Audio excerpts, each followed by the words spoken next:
All right, this is Sam. Flowers, I guess I'll get started. I decided to do a short poem, and then after my poem, you'll hear from Walt. So here we go. Just dealing with my existence, the blessings of life, walking amongst ancestors, prototypes, clean my ears to hear the sounds. So what's next? No guarantees, so I dance, knees above ground, floating with the turn, took my chance, flew to the nest, nurtured success. There is no chase when I run. The blue dark awaits us all, and so does the sun. I will fly before I fall, open my eyes in a nightmare to see heaven. And that's it.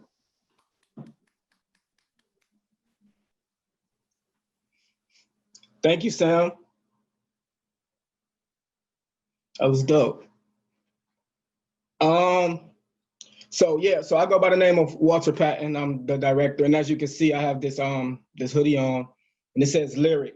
So Lyric was a year ago, and she was murdered in a house on St. Clair, like 171st, but she was 6 years old, and she was murdered to gun violence, and there was like a drive-by shooting, and she got shot inside of a house with the AK-47 at the age of 6. So it was like Lyric Melanie Lawson, man. So I wore this, you know, in honor of her and just all the rest of the youth that's been dying to gun violence in the city of Cleveland. So that's really why I wore this hoodie, and that's what Lyric means. All right, so I'm gonna get right into this, and I call this one structural racism. I recently just wrote it, so I just want you guys to bear with me, and I'm ready. If being Black is wrong, then I don't want to be right. Growing up in public housing made me a bit bitter with life. Why? Because as I got older, I began to notice we were treated different. As a child, I said, Mama, why when we get out in Parma, none of the cool guys hang in front of the stores with the Colt 45? And Mama, why is it quiet when we ride through the blocks, when normally in our communities, the air is filled with gunpowder after a series of shots? And Mama, why isn't there any garbage cans in the middle of the street, surrounded by mice being chased by stray cats? Or how come I don't see any police patrolling their neighborhoods like they do ours? Do the cops love them, Mama? And why isn't there a Heinz grocery store out here? And in our community, we don't have not one grocery store. Mama had no answers. Now at age 32, I realized this was planned.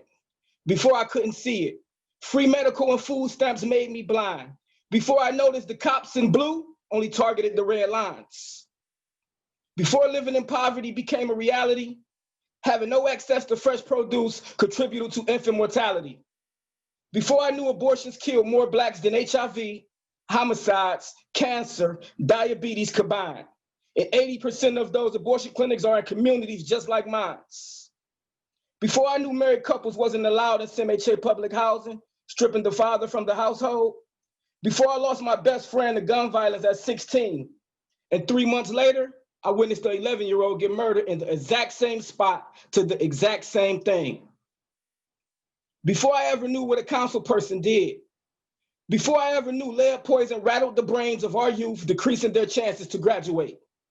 Before I ever met a young lady named Erica Chambers, who then introduced me to a woman who changed my life for the better, Kim Forman, who walked through the Carver Park projects without any fear, sitting in my living room, bringing along her fearless, courageous, brilliant, and poetic daughter, Samantha Flowers. Before I met them, I didn't know my fight. Because of them, I now know my true fight. And it's not amongst us, it's structural racism. Thank you.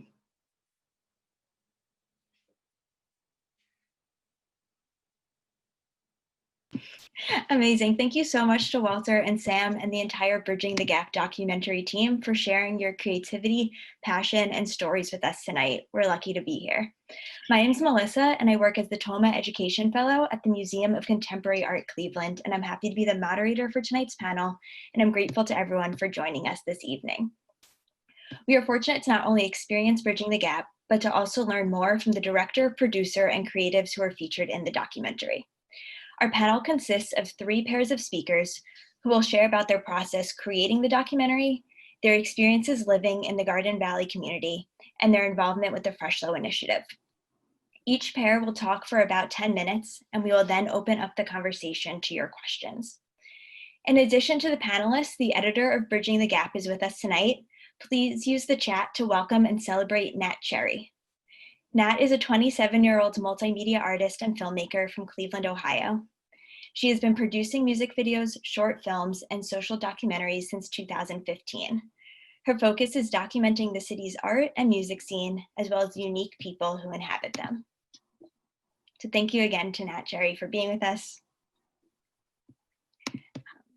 And it is now my honor to introduce our first pair of speakers, Kim Forman and Walter Patton, who you just heard from in his wonderful poetry. Walter Patton is the director of Bridging the Gap and the founder of Free Thinkers. Free Thinkers offers youth development such as reading, sports, film, and fashion. The goal is to make the younger adults into entrepreneurs, business owners, and raise the economy in the community. Walter has also written 7 short films and directed more than 30 music videos. Kim Forman is the executive director of Environmental Health Watch and the producer and co-director of Bridging the Gap. As the executive director for Environmental Health Watch in Cleveland, Kim has focused on environmental justice issues and adverse outcomes of environmental exposures that disproportionately impact poor and minority communities. She has been named one of Cleveland.com's 2019 Cleveland Champions, and her many awards also include the 2019 Ohio Environmental Council Community Collaboration Award, as well as the 2019 Ohio State Legislature Environmental Achievement Award. Kim and Walter will share about how they approach making the documentary and what they learned from the process. So to begin, can you tell us a little bit about why you wanted to produce this documentary? So I'll talk a few minutes first, and then I'll turn over to Watt. So I'd like to thank everyone for joining, and those who took the time to watch the film. We appreciate it. It's our first of maybe a couple of more, but right now we want to really thank you for joining. Thank you, Watt and Sam. Watt, thanks for the shout out, trying to make me cry. We have to talk now. So what I want to say is Environmental Health Watch, right? We work on healthy homes and we work on sustainable communities, and we try to build relationships in community. So I've been building the sustainable communities programming since 2009.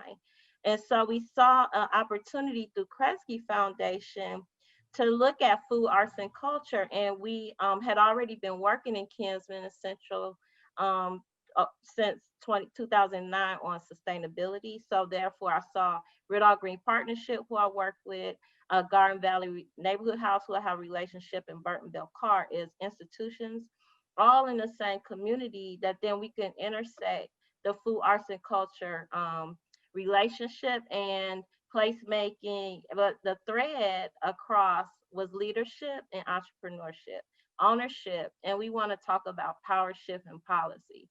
So for us, we had a plan a year, right? And so we asked the community, we heard that they wanted something for youth to do. We already had a sense that a lot of youth were doing music in their homes, and our culture is based on hip hop culture, but the mindset of understanding business and how to own your product, own your art, right, was very important and intentional the way we want to build this up. Youth leadership was important, even though they learned skills through gardening and growing food and cooking food and all that, but the leadership was the priority. And so now we have an opportunity not to just focus on programs, right, which is a great engagement strategy, but what happens after that? Who's owning it, right? So our relationship with WALT, our relationship with the youth have now, we're transitioning, right? So with the urging of saying, we had a regular event. We started an open mic event in a radio station that WALT is now owning.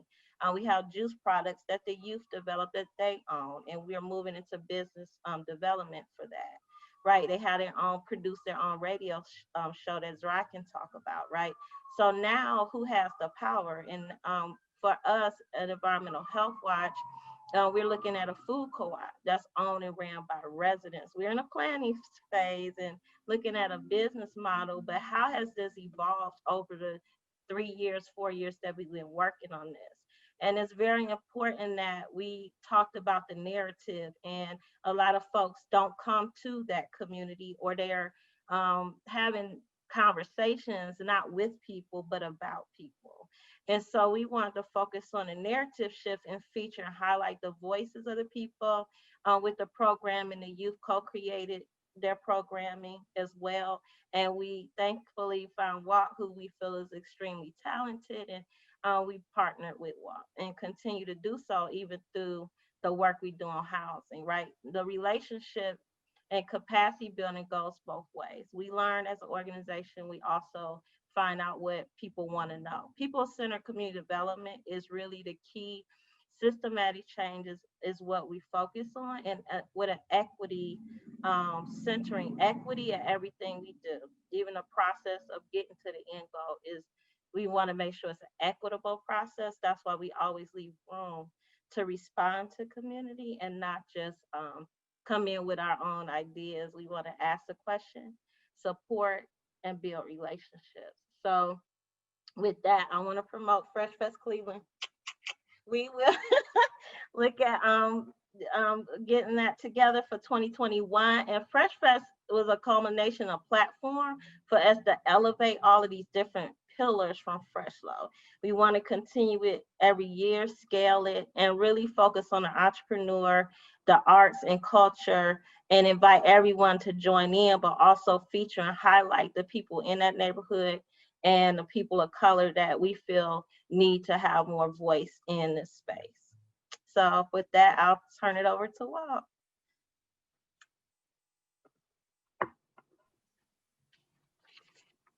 Okay, do I just go straight in, or am I being asked questions? I'll just go straight in. You're welcome to share and go straight in, or if you want to also share about your approach to the documentary and what inspired your idea for it. Well, my approach to the documentary was, I really just wanted to show a lot of the systemic issues that we face daily in our community, because a lot of the times in the central community, if you hear anything being glorified, then it's violence. So I wanted to show some of the reasons why we have this violent community and a lot of the things that we go through, but not just the violence, but also some of the solutions. And I think that the One Garden Valley initiative was a solution because of the art. So we was decreasing the amount of violence and the different systemic issues by using art. So that was my approach, just to glorify some of the good things. What else? So I'm think what else I was doing for others, like what else do I do besides this documentary was like something that I created, something that's create art not violence was something that I was doing as well in the community, which it was decreasing the amount of violence by using art. So I put that together. We've been doing that all summer inside of Friendly Inn because we had a certain amount of deaths in our community due to a COVID. So COVID-19 had closed down a lot of our recreation centers, closed down our beauty salons. Everything that we thought was essential was closed. So I immediately put together something that me and Sam was doing it. Me and Samantha Flowers was doing it a couple of years ago, which was Baby Lit. So it's just kind of like an offspring of that. And I just kept that going. So that was something else that I've been doing. And on a personal level, it's so important to me because I'm a fourth generation in the central community as well. Like my great-great-grandmother was here, my grandmother, my mother, now it's me. So it's kind of personal, you know what I'm saying? So I've been just working hard as I can to decrease anything negative in the central community. Well, thank you for sharing this documentary with us. Of course, I'm personally excited to hear about the arts as a pivotal component of transforming and uplifting a community. The word community also came up a lot in the documentary, and again, as we're all talking now. So I'm curious, and this question could be either for you or Kim, what does community mean to you, and how do you define that term? Well, I'll say once again, my approach is always to let the community define themselves, who they are, what they feel is important. So it's always an exchange or a question in a conversation versus me dictating what I think it should be. So that's always my approach. And sometimes it makes people feel uncomfortable, but I think this worked so far. And there's really focusing on building community, and we don't always have all the answers, and allow folks to share and then support. So I think it's about support, intersecting, respect. Actually, we have a statement on our website that really respects the culture, history, and what's happening and what's active in that community, and finding that and helping to build upon it. Thank you. Do you want to add anything else, Walter? I think community, how I defined it is exactly those last 5 letters of the word. It's unity, and people coming together, like just coming together to make things happen. There's different talents. I believe people have different talents, and we all should combine them and strengthen the community. So I think unity is most definitely my definition of community, like coming together and putting our talents together to make our community better. Thank you so much for sharing each of your personal interpretations of that word and how it impacts your work, and as well as the work that we're seeing in the documentary. As you were creating Bridging the Gap, I'm curious if there's anything that surprised you or that you that was new to you as you were talking with people and learning more about the community. Well, as I was creating Bridging the Gap, I know I was doing a lot of research, and one thing that I found out was that the Stokes brothers, right? So Carl and Lewis Stokes, I never knew that Carl Lewis Stokes was the first Black mayor of Cleveland, Ohio, and the 51st mayor. So I was doing a lot of just data research and just different things, and I found that out. I found out that was very intriguing, and just the kids opening up, you know, them being open, because as Destiny said in the documentary, that she didn't start off open. She was very closed. She wouldn't talk a lot, but towards the end of our run, she became very open and she started to speak a lot. So the kids became very comfortable with who they were. So those were 2 things, just, you know, the history of the Central community and just the kids opening up. Awesome. Yeah, I also was very excited to hear the voices of so many youth in the documentary, and also hear about how their participation in the youth engagement programs just allowed them to become more of their full selves and share that with the people around them as well. For those who watch the documentary tonight or will watch it in the coming week as it remains available on MoCA, what is one thing you hope people really take away from the documentary?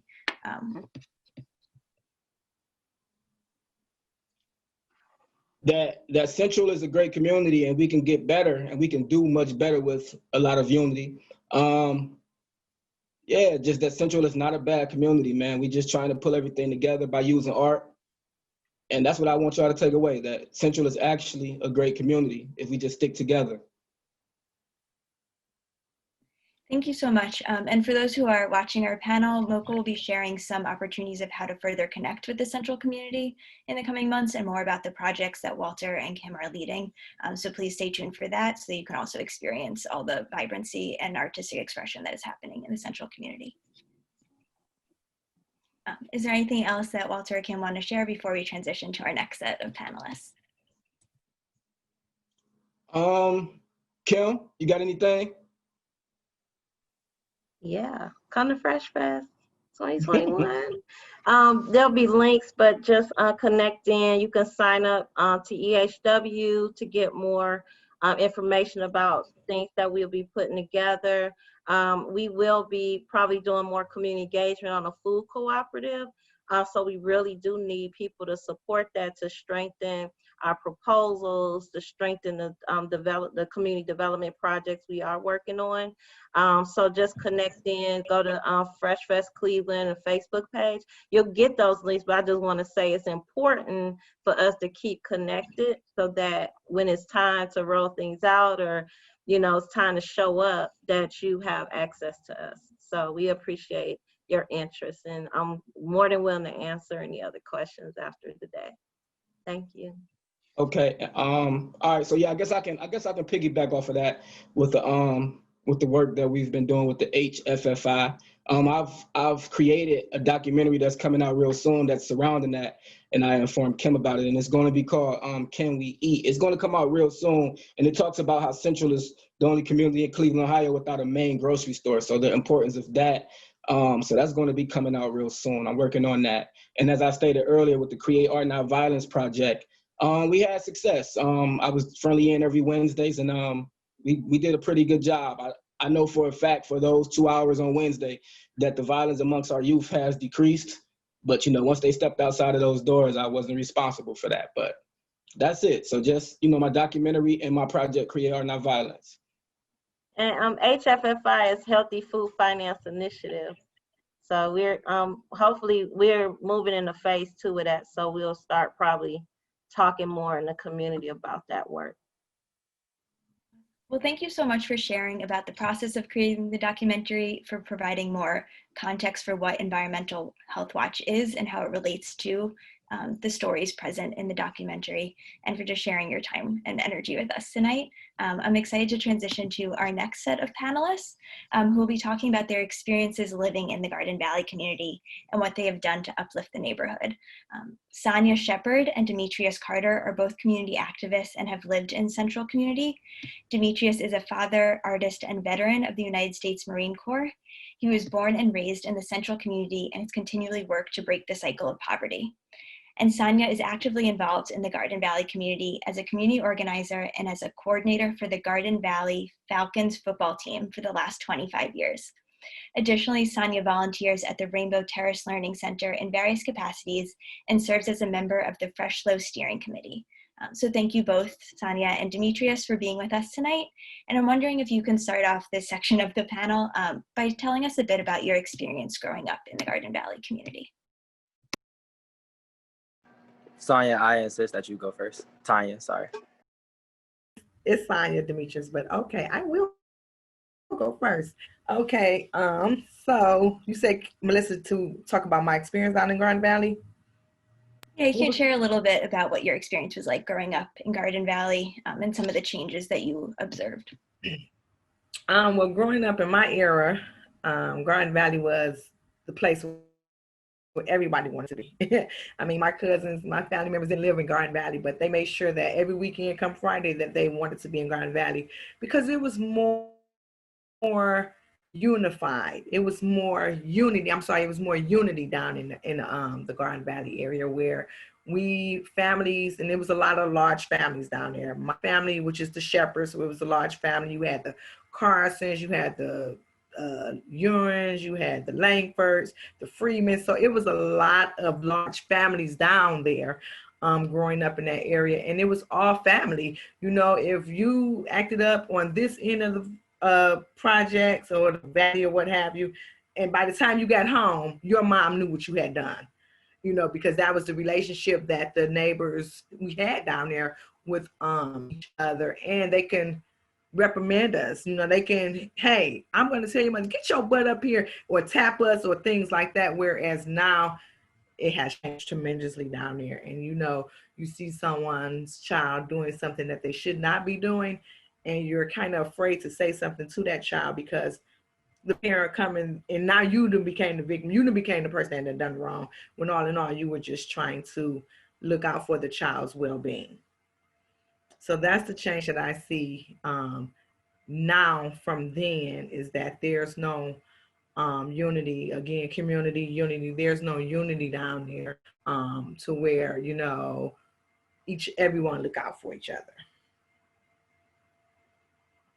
Thank you for sharing with us about your experiences and your own observations of the community. Demetrius, is there things that you want to share about your own experience there?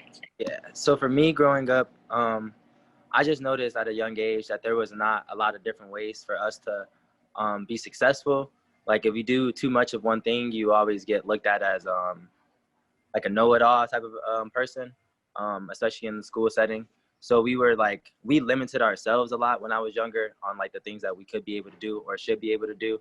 And that like made us go, only in so many directions. It's either towards football, basketball, or rapping. And that was typically it, And then nobody was ever too good at baseball to make it out with baseball or anything like that. So that's the only things that we had. And if we didn't do that, then we were probably they're gonna opt out to sell drugs or join a gang, be in a gang affiliation or something like that. And most of us, a lot of us did it at a very young age, too young of age, to be honest, and even participated in substances that we were not supposed to be participating in. Not me myself, but I had seen that growing up still. And that was different for me because I just wasn't ready for that at a young age. And then now seeing it to this day, it's kind of the same, but like a little bit worse. The distractions now are like heavily set, especially with cell phones and all the things that cell phones have to offer, like TikTok and Instagram and all those social media outlets. We were just about to start hitting that when I was growing up. So we didn't get that much, but then now, you know, like they're all into it, and it's hard for them to get out of it. To like, they're more focused on the not even advancing with technology, but just using technology for fun. And that's what it is like right now. We appreciate you sharing your personal experiences with us. I think both of you also highlighted of things that you really appreciated about the community growing up, and then other things that you wish to see differently. Looking ahead, what are some things that you wish to see in the Garden Valley community, and what is your vision for the neighborhood that you live in? Well, looking ahead, and I know this is a long stretch, and this is something that I continue to talk to with the councilwoman, Phyllis Cleveland. Although I don't reside down there no more, I no longer reside in Garden Valley, I still go down there. I'm still actively involved in a lot of things down there. And I do attend those meetings that they have, the ward meetings that they have every month.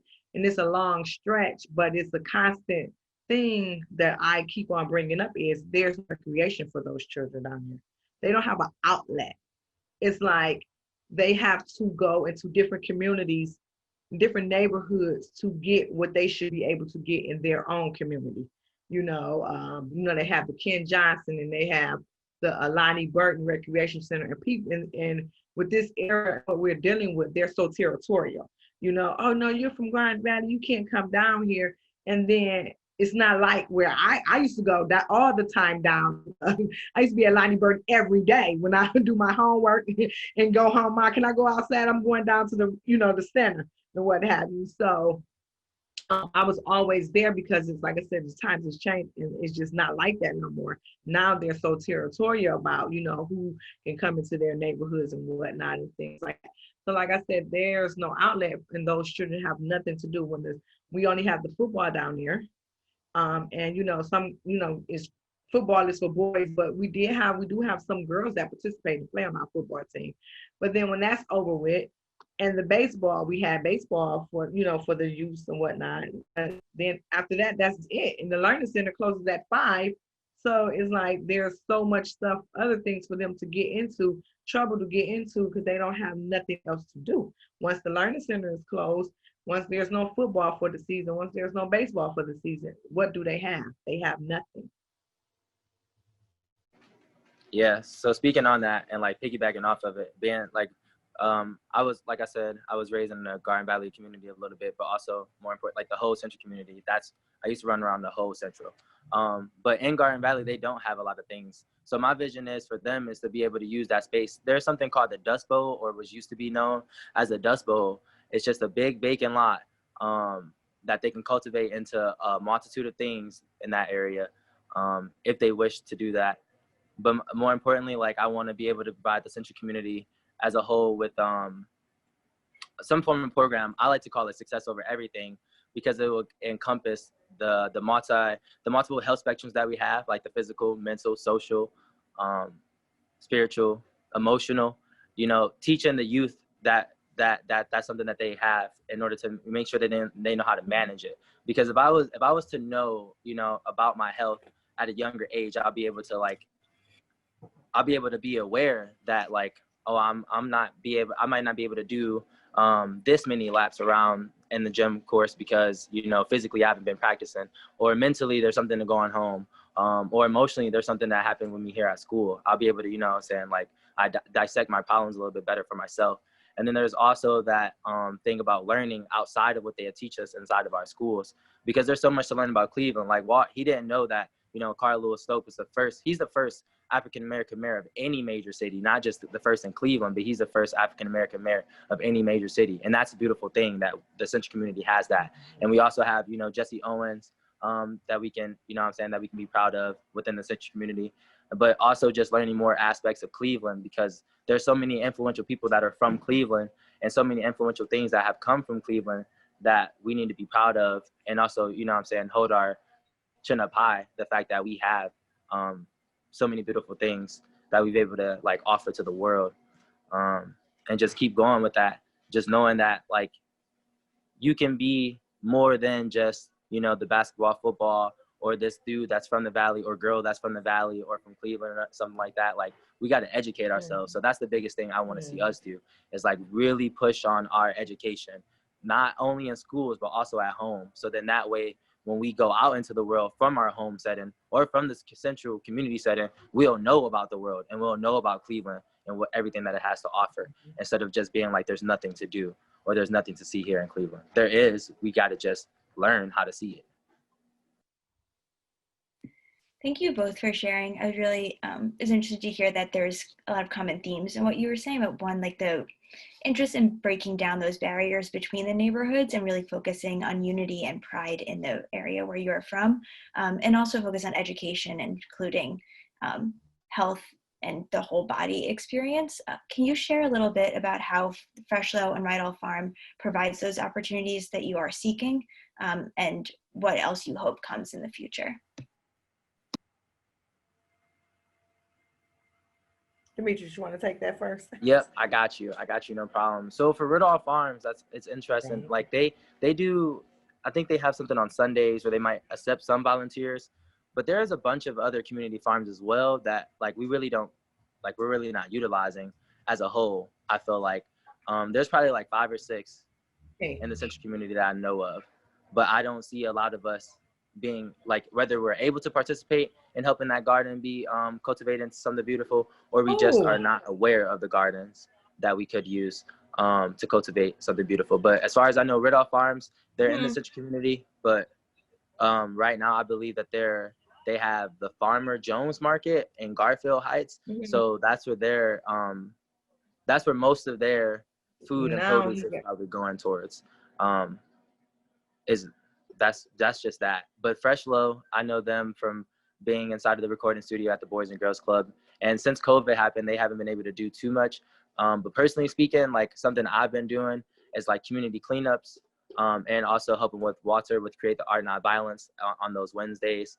The community cleanups I've been doing every other Sunday, whether it's been with me and a few other adults, or it's been me with a few children from the central community. We've been doing that. And I've also been helping with youth landscaping. So we focused on the elderly and some of the essential workers in the central community from 30th to around 55th, just cutting their grass, like just trimming the lawn, making sure that their edges look nice, so then they can have something to be proud of when they go outside and look at their grass. It looks, you know what I'm saying? We want to be proud of that. We have like, you know, a lawn, and we can do what we wish to it.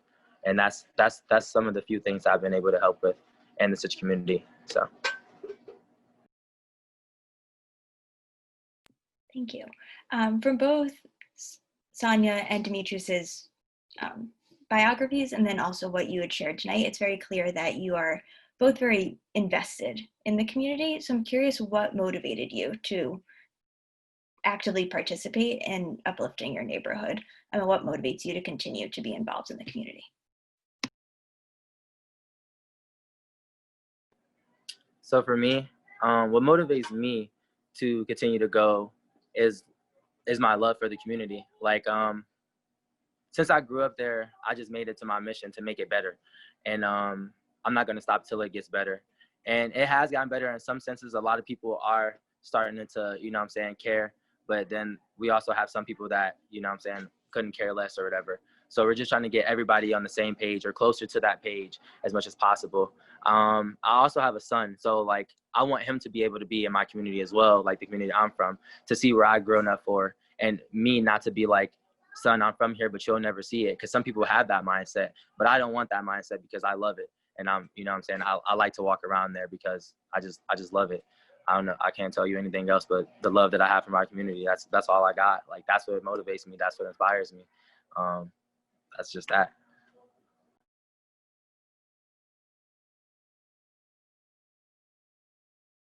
And thank you so much for sharing. Sonya, are you comfortable sharing a little bit about what motivates you to be involved and invested in your community?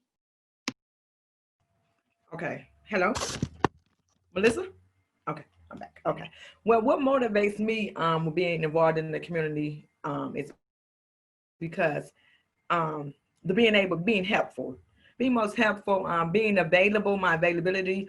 If there's something that is going on and I can be a part of, and reaching out and lending a helping hand, and that's what motivates me, and that's what gets me to going to want to see better for the community, and just being a part of. Well, thank you again to Sonya and Demetrius for being with us tonight. I really appreciate hearing about your personal experiences in the community and for sharing your enthusiasm and love of the Garden Valley neighborhood. We will now hear from our final set of panelists, Samantha Flowers and Zerai Hitchcock. Samantha Flowers has worked with youth in the Central and Slavic Village communities since 2015, creating hip-hop programs focusing on artistic expression, mastery, and career and skill development. In addition to working as a FreshLo instructor, Flowers is a founding member of hip-hop groups Elemental and Fresh Produce and co-founder of Fresh by Nature Records. Zerai Hitchcock is a Black female entrepreneur, pre-med student at Cleveland State University, and community volunteer. She is a food, environmental, social, and animal justice advocate who is passionate about obliterating the current health disparities among Black women in the public and private healthcare sector. They will talk more about the FreshLo initiative and the importance of youth engagement. So either one of you are welcome to start and open up the conversation. All right, hello. I guess I'll start. The importance of youth engagement. Well, it was just fun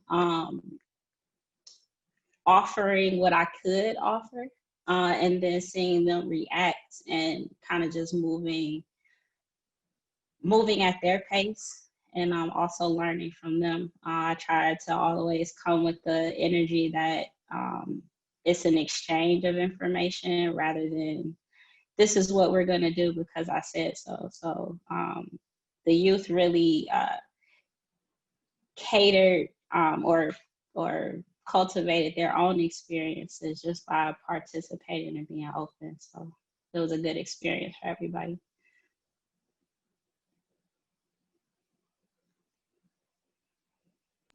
Awesome, thank you. Zerai, can you share a little bit about your involvement with the youth engagement initiatives?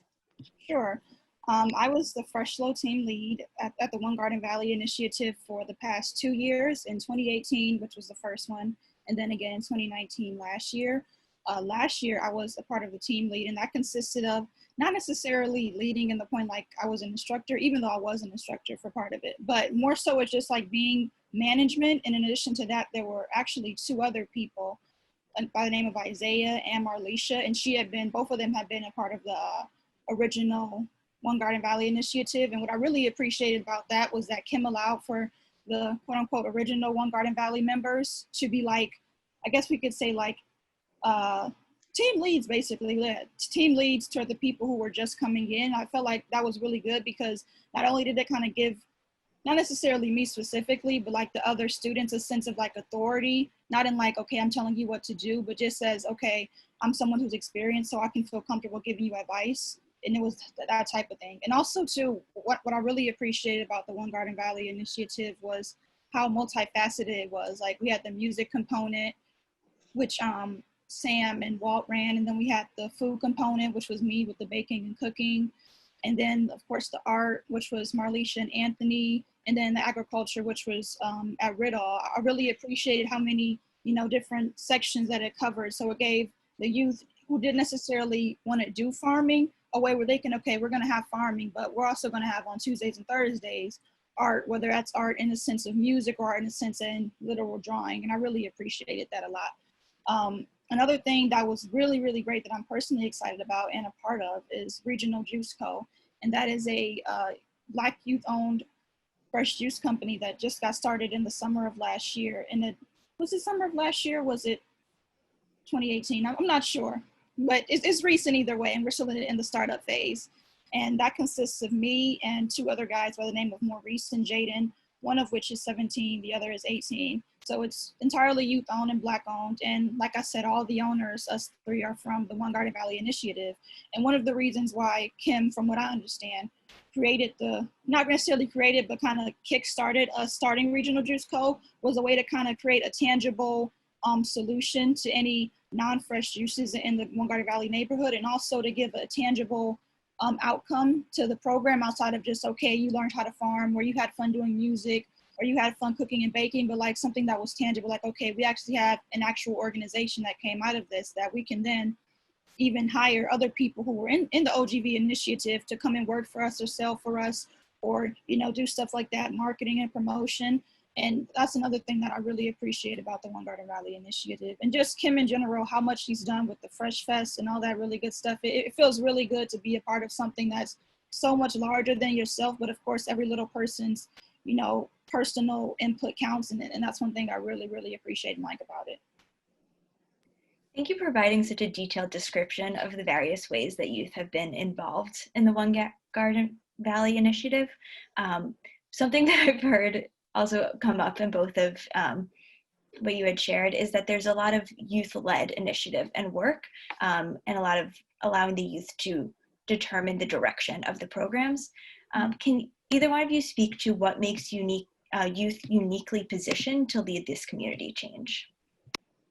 Sure. Sam, do you want to go first, or can I go? No, go ahead, Zara. You got it.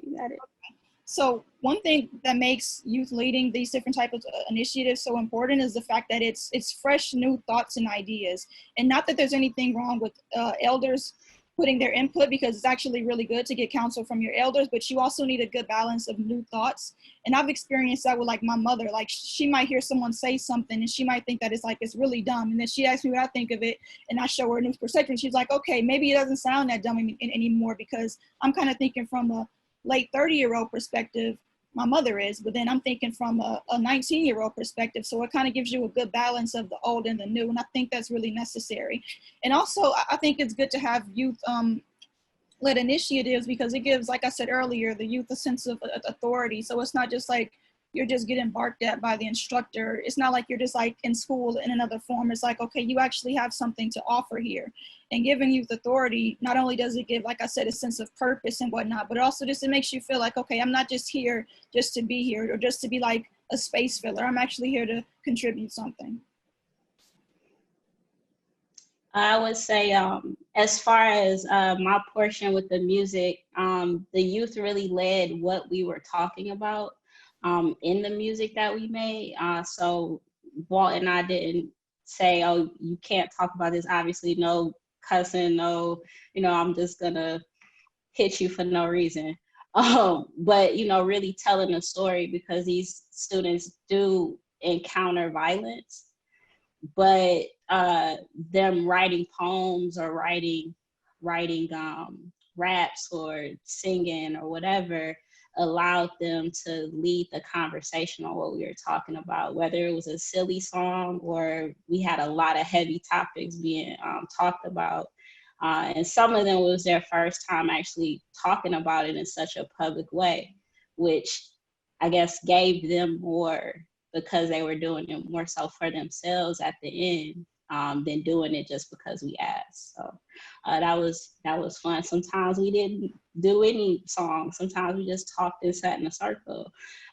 So it really gave this kind of fluid exchange, but we also got a lot of stuff done and accomplished a lot.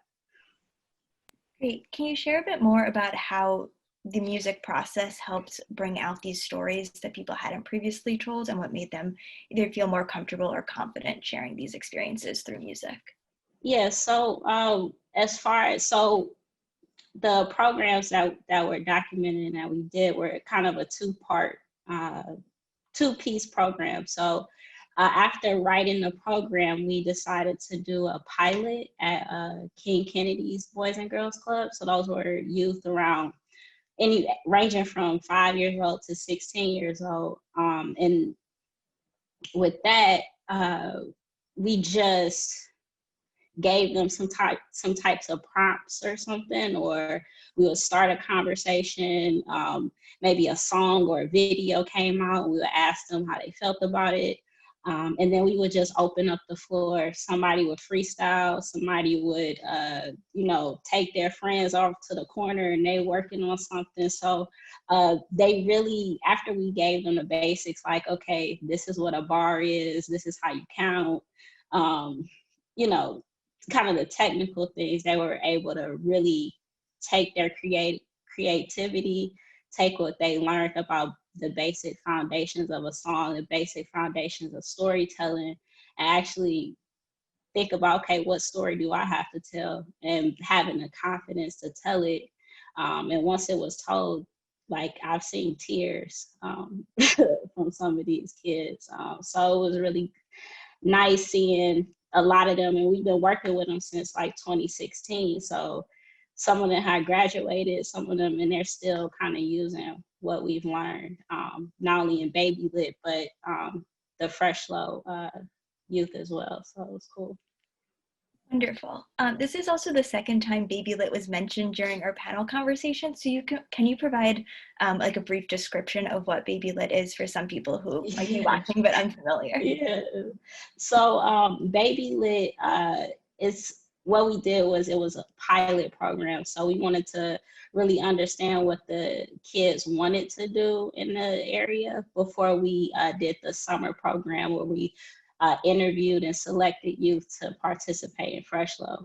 So Baby Lit, we started it in Garden Valley. So I had about 10 kids. We met at Rainbow Terrace, and then we met at Ridolph, and we talked about songs, put them together so they can be performed. And then we made t-shirts to bring in the entrepreneurial side, basically taking your art, because the concept of selling your music to an audience can kind of be missed because you're not selling a product for money, kind of. So that's where the t-shirts come into play. So we made the t-shirts, did a performance, and then they got paid. And then the second time we did the program was at King Kennedy. So sometimes we were able to take some of the kids from Garden Valley to King Kennedy to make music with each other. And that's kind of like the biggest point we wanted to hit home with the documentary, was a lot of violence had happened between people in Garden Valley and King Kennedy, and it was always like, well, they can't be in the same room together. And that was really false, because they were in the same room together making music. We had a couple like, no, I don't want to work with them, or I don't want to go to Garden Valley because I'm scared. So we did have to deal with that, but through Baby Lit, we were able to teach them how to put together a song, and then how to perform that song, and then how to make money from t-shirts. We did get them some paid performances at Mocha a couple times, actually. So, and they actually were able to see how to take something that they've created and actually make actual money from it. So that's what we did with Baby Lit. Again, thank you for sharing so much about the different components of the youth engagement initiatives, both from the creative process and also the entrepreneurial aspect of it. Personally, one of my favorite parts of the documentary was seeing the youth performances and hearing the poetry that they have created and shared. So thank you again for sharing more about the effort and the work that went into creating those final products. Now I want to invite all the panelists to turn on their video and join us back on the screen. We're excited to open up this conversation for questions. So if anyone has questions for the panelists about things that you heard during this conversation or watched in the documentary, please use the chat to share your questions.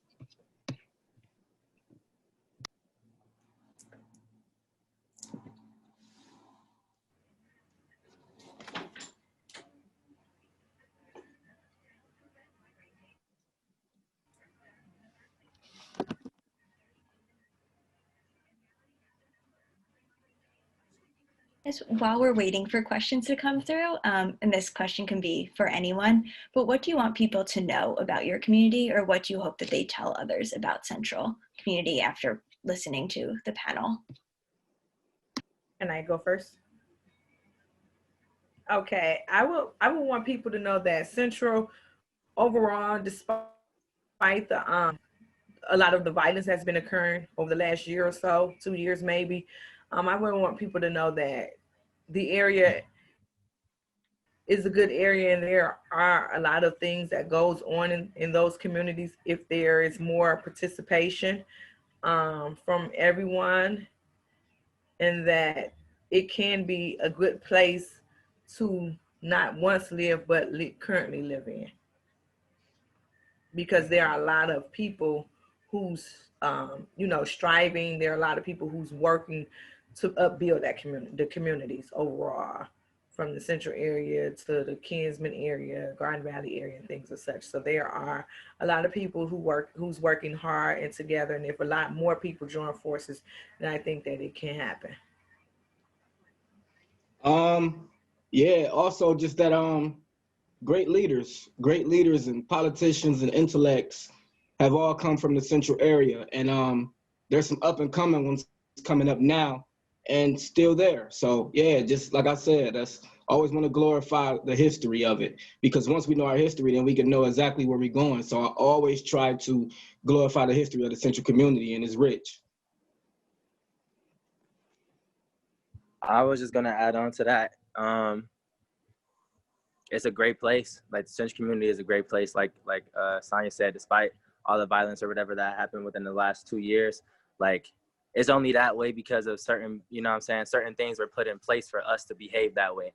So we have more the consistent, in the habitual positive thing. Because I've heard my whole life the term habitual liar, but I've never heard somebody that does something consistently in a good way. What is that called?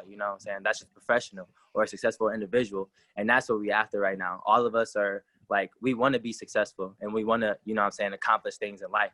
But we need, we're trying to get ourselves together in order to make that happen. And that's something that you should know about the Central community. We're going in a positive direction.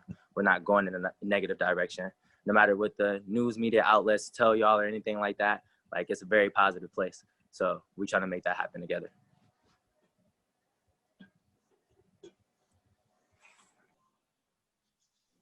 Awesome. Thank you so much for sharing. We do have a few questions coming through. So whoever feels most excited about answering these questions are welcome to jump in. There's a lot of excitement about Fresh Fest and curiosity about how COVID is impacting plans for Fresh Fest and some of the other projects that have been happening in Central. So personally speaking, the community cleanups, that's happening every other Sunday with me. So I'll be doing another one 2 Sundays now. I believe that's the 20th. Yeah. So I'm doing a community cleanup on the 20th, and that's just open. I'll just be in the Central community. You'll see me around cleaning. You're more than welcome to come where I'm at, or start at your own area if you feel comfortable in parts of the Central community. Like I said, I'm from there. That's why I'm comfortable going into Carver Park or Outhwaite. Or to the King Kennedy projects, or even the Garden Valley. Eventually that's where I want to spread at. Right now I'm only on the 43rd aspect of it in the, the Carver Park area, but it's only because I'm by myself. Once I have people that want to help with this mission consistently, then we can, do something bigger, and hopefully we can continue it next year as well. So for the Fresh Fest, we had to course cancel this year, unfortunately, but definitely want to move forward on next year. We'll just have masks and t-shirts for sale, whatever. We'll keep it moving. In regards to COVID specifically, that was just something we had to do, but I think this is an opportunity to keep Fresh Fest out there, as well as I'm working with the team that's doing the food co-op, which Walker can piggyback on. We were working on a planning grant for a food co-op, but our table is set so that half the people involved in the planning and development are people that live in the community. And so we just want to support that. So they've been developing a food delivery service. A new organization has come up out of that, process called Feed the Soul. So they're actively involved in a planning community development project, but also understand there's real need today. And so we found some resources to support that. That's where to create art, not violence from Walt, and there's also Alicia Corpening, who works with us on our HFFI team, is also building her organization, and they've been serving hundreds of people, right? So it's like we continue to work, but we also stop to make sure that we're supporting what's necessary. When we were doing FreshLo, this is just an example, FreshLo happened, a big fire happened at Rainbow Terrace, and Sam really helped push the volunteer project, helped support them, get donations, created a page, and so it's like, although we're in the community doing work just from an organizational perspective, we still need to be present with the issues that people are facing and address that and support it and be responsive the way we can, right? We can't solve every problem. That's not what we're saying, but we can't just have blinders on when we're working in community. So that's why we continue to support beyond a project time frame. We want to keep growing. So those are the COVID, but that just give us more time to plan for next year and find more support to elevate Fresh Fest. Hopefully, make it bigger. For those who didn't attend in 2019, they can come in 2021. Okay, so yeah, to piggyback off of Kim, with the HFFI project, Feed the Soul. So Feed the Soul work with Little Africa was another team that we worked with for this the HFFI.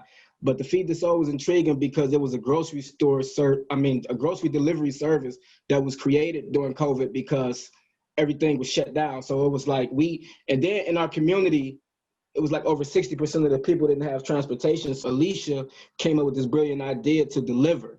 And I think that was, I loved that. Like I actually partnered with her. I got out there in the community with her, and she started servicing like over 500 residents. Like it just got big, and that was just, I think that was created out the HFFI project. We just all collaborated together and shared our ideas. And from that, a delivery service was created. And I think that was just like a highlight. Great. Thank you for sharing all the additional projects and programs and ways of working that have emerged as a result of COVID. So we get to also learn a little bit more beyond what was featured in the documentary about the activity and community development. I also saw that Sonya had something that you wanted to say, so I wanted to leave space for you to share as well. Oh, you're still on mute. You can unmute yourself. Okay, I'm sorry. No, it was just a question for Demetrius. He was saying that he do the cleanup down in the community, and I just wanted to, I want to be maybe a part of that as well with the community clean. For sure. Like we here, you know what I'm saying? Every other Sunday. I like to do every other Sunday because it allows, you know what I'm saying, that break for people, allow them to do something else. So then that way they're not saying they do it too much. If you do it, you know what I mean, mitigate that bi-weekly, then that, you know what I'm saying, you shouldn't have a reason why you couldn't participate in it, especially if you know it in advance. So that's what I really just look forward to doing. I'm going to do it regardless. I don't care how many people I have out there. I'm going to be out there. What time do you do it? I do it from 12 to around 2 o'clock. I'll just do as many, I'll go as far as I can, or as try to get how many bags as I can. We did, me and 2 other residents, we collected 3 recycling bags. So we separate the trash. We do recycling bags and we have the trash bags. We had about 3 of those recyclable bags and then 1 full trash bag. And that wasn't even within, you know what I mean, like a mile distance. So like, it's just the crazy amount of trash that we have, or recyclable things that we should have. And that also put in perspective as well, is like, we throw more things on the ground that can be reused than we throw on the ground that, you know what I'm saying, will have no use afterwards. So a lot of the stuff that we, you know what I'm saying, whether it's the alcohol or the soda or anything like that, those items that we use, those are reusable. So if we have recycling bans, I'm not advocating, you know what I'm saying, for the sugary beverages or for the alcoholic beverages. But if you're going to participate in it, you might as well recycle it right after you're done with it. That way, at least it's not on your ground. or in your courtyard or anything like that. So that's the type of stuff that I want to see. Okay. Great. It all seems like people who are watching the panel are also interested in getting involved. So just as general, how can people find out more information about the community cleanup or opportunities like Fresh Fest, the Kids Juice business, and Create Art Not Violence? So for me, I'm all community cleanup based. The other people, you know, Walter Patton and Kim, they have, Sam, they have the other aspects of it. But for community cleanup, I'm on Instagram at NIPPS Music. So just Nips Music. That's my Instagram handle. That's where I post majority of anything that will happen, and we can just go from there. And if you want to get in contact with me, that's just the best way to do it. It's Instagram. So for us, we have a Fresh Fest Cleveland Facebook page. You can go to ehw.org and sign up with your email. So just keep watching the Fresh Fest Cleveland Facebook page. I did give you the website for Fresh Fest Cleveland, which we need to update. So go to the Facebook page first, and we try to keep that updated and post, and then we will hopefully have some type of event prior to next year, supporting Fresh Fest, lifting Fresh Fest up, maybe a smaller event based on what's going on, right?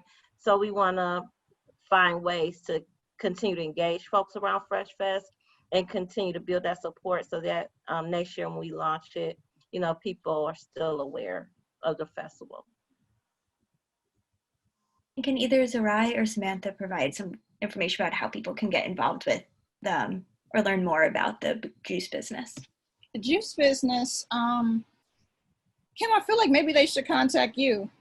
Right, yeah. Right now, because we're definitely, I want to shout Sisters of Charity as well. Sisters of Charity has been supporting us the entire time, as well as continuing to work with us to deepen the business development. So we did taste tests, right? We sold juice at the festival, and this summer was a summer that we wanted to like get out and sell the juice at different fairs and farmers markets, but unfortunately we couldn't do that. So we still have funding to continue to develop the business, try to get it on shelf. So we have to go underground again and work with Zarai and the other two partners to talk through what they want to do, how they want to create the business, and then look at marketing. And we're working with FAIR, Food Access Raises Everyone, and we're starting a partnership with FAIR so that we can continue to build our capacity and the capacity of the youth that want to start their social enterprise. So it does take a lot of time and effort to do it right, and we want to build the proper foundation. So we are taking that time to do that, and look for the juice business maybe in the spring, or we'll start marketing once they feel they're ready. I mean, we feel like we have a real business structure and strategy for them. Yeah, definitely. And perhaps Walter can best answer the next question of how can people find information about Create Art Not Violence, and also do you have a social media presence?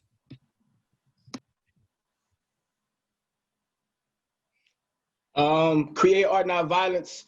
Well, the project, I ended it like the last week of August, but I'm looking forward to coming back and putting together like an overall, like a wrap up kind of a party, which we're gonna have social distancing, masks, hand sanitizer, and things like that. But I also like to say a special thanks to Environmental Health Watch, Sisters of Charity, and FAIR, who also helped me out with funding to keep these things going. Like without them, it wouldn't be possible. So I just want to say thank you to them as well. But yeah, so Create Art Not Violence, I look forward to keep it going, but I just ended out of Friendly End the last week of August, but September 19th, I'm going to have an overall, like a wrap-up party for that. And also towards the end of September, I want to say the first week of October, but I'll be more sure in about a week or so. I'm going to start back the youth open mic that we had at the WOVU radio station. So the youth open mic, it consisted of from ages like, we even had poets at like age 5 there. So from like 5 on up, to be honest. So I'm looking forward to start that back at the Boys and Girls Club in King Kennedy. And did you say social media? Did you say that? Yeah, there was curiosity if you had a social media presence. I'm guessing there's interest in continuing to experience your poetry, but perhaps that's an incorrect assumption of why someone was asking. Absolutely. So on social media, my team page, I have a team page and a personal page. So I can start with my team page, and it's Free Thinkers Since 87 LLC _team. So that's Free Thinkers Since 87 Free Thinkers Since 87 LLC _team. And my personal page is just Walter Patton _ Walter Patton _. And my Facebook is just Walter Patton. So yeah, I have a lot of films. I have, like I said, I have over like 10 short films, over 30 music videos that I've directed, and I have a documentary coming out real soon called Can We Eat? And it's just going to touch bases on why the Central community is one of the only communities without a grocery store in the city of Cleveland. So yeah, I'm very active on all my social medias. So yeah, that's how you can find me. And my YouTube channel is Walter Patton as well. Thank you for Hey, sharing Melissa, that. I think it's team, isn't it? What isn't it? Free Thinker Since 87 LLC _TAM. _ It's team. team or teen what? Team. TEAM. Teen. My bad. Team. Right, that's yeah. what yeah, she has TEN. Melissa, did you catch that? Yes, I believe it's correct now. There it is. Yes. Sorry. That's it right there. Yeah. All the talk of youth initiatives makes me think of teens, and then all got confused in my brain. But thank you for clarifying so that everyone who's interested can continue to experience the poetry and all the different films and work that you're creating. Well, thank you so much for everyone for sharing your questions. And thank you again to our incredible panelists for being with us tonight. The documentary will remain available on MOCA's Facebook page for a full week. So if you know people who were interested and unable to join us tonight, please direct them there so they can experience Bridging the Gap. And throughout the week, MOCA will also be sharing different opportunities to further connect with the Garden Valley community and share information about a number of the projects and programs and initiatives that were mentioned during this conversation. So we encourage you to check out MOCA's Facebook page to learn more about the upcoming programs and to also use the different social media handles that have been provided and the different links that have been mentioned throughout the conversation tonight. Melissa, quick question. Yeah. I ended up forgetting to talk about one more thing that came out of the One Garden Valley initiative. Do you mind? No, of course. Go ahead. One thing I forgot about is the radio show that came out of it. One member who was going to be a part of OGV, but she ended up getting having an accident, so she ended up being able to do the program. She's a part of the radio show along with me. It's every Saturday on WOVU 95.9 FM. It's called 830 Radio, and like I said, that's on every Saturday on WOVU 95.9 FM. And the name of the show is 830 Radio, and it comes on from 3 to 4 p.m. And that's another thing that came out of the One Garden Valley Initiative. That actually came about the first year the One Garden Valley Initiative was, I guess we could say, active. 95.9 FM. Clearly my hearing is not doing well today. I can type it if you want me to. Yeah, that'd be great. And then just make sure that'll make sure everyone has the correct information and can connect with the radio show. Well, thank you for sharing that additional program. Is there any last words that people want to offer? It's about other ways for those listening to support the projects in the Central community or anything else? And I'd like to say thank you to everyone. And I actually provided a lot of links because there's so much going on and a lot of ways to connect. So I provided a lot of links for people to follow up that you can access after this talk. But I appreciate everyone for listening and watching the film. And hopefully, if you have any other questions or any interest, I also provided my email, Walt's email, in the links and in the information I sent to you. Well, thank you again for your time and your creativity tonight. It was great hearing about all of the work that you're doing and to learn more about the Central community. So thank you again for sharing your time. And we look forward to sharing that information with everyone moving forward.